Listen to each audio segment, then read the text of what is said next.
गावनि बिमा बिफा बिदा फंबायफोरखौ बिखायाव हाजासे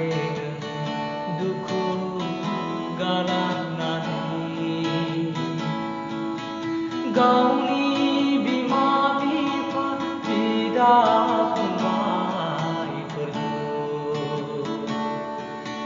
बिखायाव हाजासे दुखु गालांनानै नागारलांनाय नोंसोर हारिनि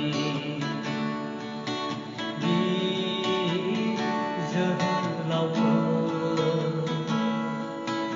नागारलांनाय नोंसोर हारिनि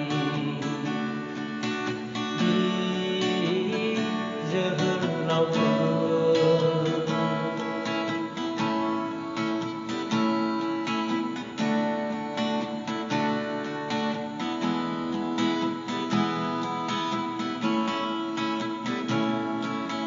जों अराय